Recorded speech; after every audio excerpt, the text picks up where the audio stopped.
Me. Welcome to today's Monday Guitar Motivation. I am letting you know, though, that I am not actually here. This is pre-recorded. I recorded it this weekend, so I would have something for you because I was actually going to be out of town. So what we're going to be doing is starting a series. We're going to be talking about arpeggios. And so today what we're going to do is we're going to focus on triads. Just start with major triads and just start dealing with that and work up those. So once again, thank you so much for being here and joining me for the Monday Guitar Motivation. Just know that I am not actually live right now, even though it might look like it. I am not. So thank you for being here. Please like the video, share, subscribe. Certainly go check out guitarzoom.com if you haven't already and see if there's any guitar courses and things that can help you. So anyway, let's go ahead and get started. So what we're going to do today is we're going to be looking at some triad ideas using the major chord or the major triad. So what we're going to do here is let's just use A as our root. Now, one of the most important things is that as you start learning these things, it's important to know the notes on your guitar. And you might know them a little bit, you might know them really well, you might not know them at all, but it's a great time now to start learning some of that. So if we're dealing with A, the first thing that I always tell people, if you don't know the notes, obviously learning the notes on each string is very important. But if we were looking for A, for instance, we could go to A and find that note. Go to the next string, A. Now, just so you know, I'm tuned down a half step too. Just, it doesn't matter. You'll see where I'm playing this and you can practice no matter how you're tuned. But I'm on A here, on the 5th fret, A, 12th fret, A, 7th fret, and then I have to go to the 3rd string here. Now I'm going to come up to A up here. I do have an A down here as well, but for what we're doing, it's going to make more sense to play that up here. So there's my A up here. Then I have an A here. Now I don't need to worry about the A on the 1st string at this point because it's not going to be relevant to what we're talking about today. So this is what we're going to do is if we know our theory, and maybe you do, and if you don't, it's okay. But if we were talking about an A major triad, what notes are we talking about? Okay? The notes are A, C sharp, and E. So we're taking this. We're going to put our pinky on A. We're going to play C sharp on the next string, and then E on the next string. So notice how I'm making this shape where I'm going from my pinky to my 3rd to my 1st, 5th to 4th to 2nd frets. Now it's important to memorize that because just like your bar chords, just like your scales, everything else that you learn, this is movable. If you wanted to learn how to play a B major triad, you could go up to B, or if you wanted to go up to D, it would look the same no matter where you go. That's a major triad that we're doing. So A, C sharp, and E. So let's apply that same idea to the other strings. So we're using pinky, 3rd, and 1st, okay? So if we go to the 12th fret of the 5th string, we have A, and again, the same shape is going to apply. We have A, C sharp, and E. Now, if we go to A here, on the 4th string, the problem is because of the tuning of the guitar, if I try and do that same shape, it's going to sound awkward when I get to the 2nd string. So this one in particular, when I get to the 4th string, it's going to look like this. It's going to go A, C sharp, and then E is going to be right here. And you can hear the sound.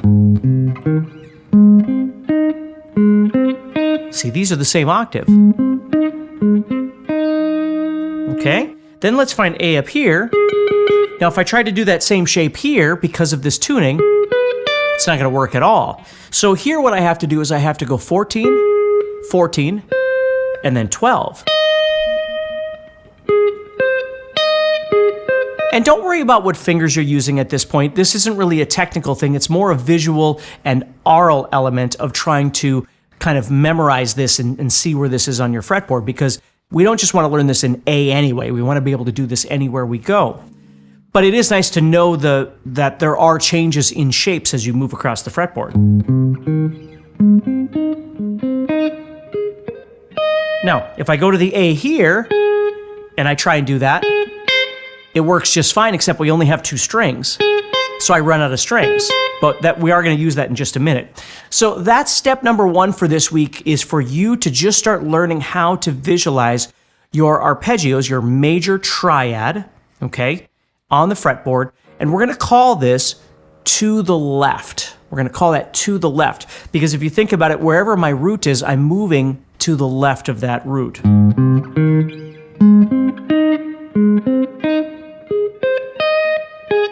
then I run out of strings. So that's to the left. That's step number one. Step number two is we're going to learn to do this, what I call over the top. So now I'm going to do the same idea, but this time instead of working to the left, what I'm going to do is work over the top. So I'm going to put my middle finger on the A now. And you'll notice what I'm doing is I'm switching where the last note, which is E, I'm switching where that is.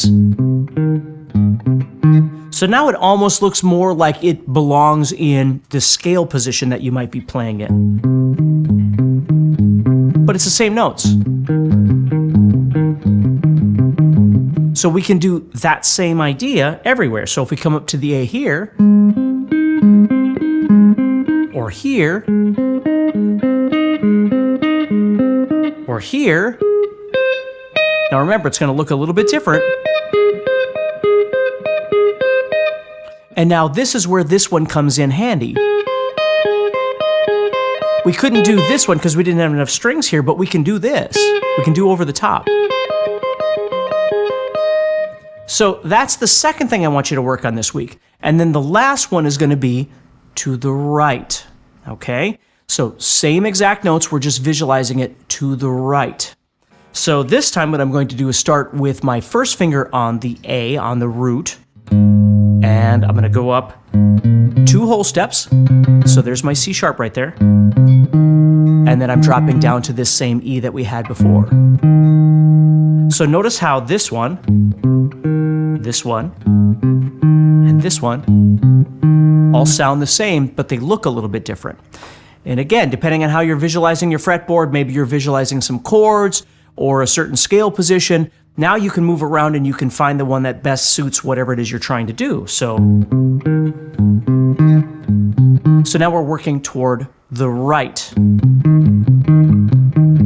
So let's go up to this A.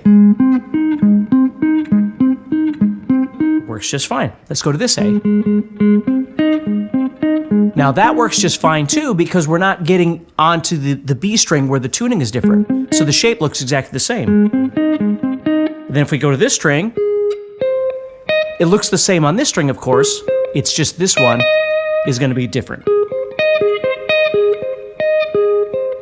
So there I'm playing 14 to 18 and then dropping back to 17. Okay, and then I can go to this A,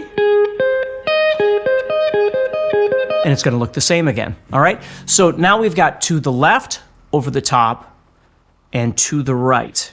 Now, as you get more comfortable with being able to visualize these, what's really, really cool is you'll start seeing some overlap that will take you to the next level. Even though we haven't talked about it, you'll start seeing that. So let me show you, for instance, if I was to play this position right here, okay, to the left. Now let's look at the one that goes over the top and the one that goes to the right. Now, the one that goes over the top or the one that goes to the right, if you think about it, the next available note underneath this note E here is the A. And there's our next triad, our next arpeggio, right?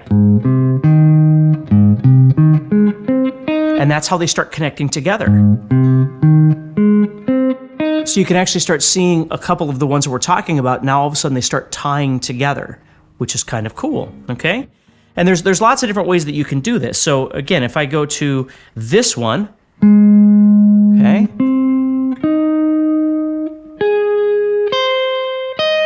So you can see I'm doing one that's going to the left, and then one that's going over the top. And they're connecting in the same spot on the fretboard.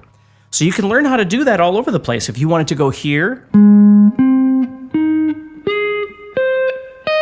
again, you can see I'm doing to the right now, and then that one is to the left, or it could go over the top, or over the top, or to the right. You know, it doesn't matter. Again, that's the beauty of this.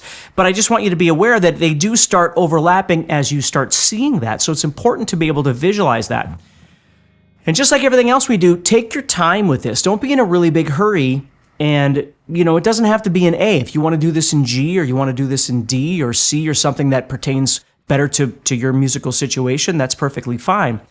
But I would recommend that you try and get used to memorizing where the notes are on your guitar a little bit better if you struggle with that, because that's going to make this whole thing a lot easier. But a lot of times when I used to teach, people like to learn arpeggios for sweeps and things like that, and that's all fine. But the most important thing, I think, before you even start worrying about the technique of all that, is just start realizing what you're doing and how they're actually working together. So when you look at this and you go, oh, so I can go, and they actually connect together, you see? And it makes it easier to kind of visualize how this larger picture that you're playing isn't really that complicating. It's just smaller pieces connected together. So hopefully that helps you. Let's work on that for this week. I hope you have a great week. Sorry I couldn't be here live for you, but I did want to make a video to help you out. Comment below. Let me know how your weekend went. Let me know how this lesson went for you. And again, check out guitarzoom.com for any guitar course material, membership. We have all that sort of thing available. So take care.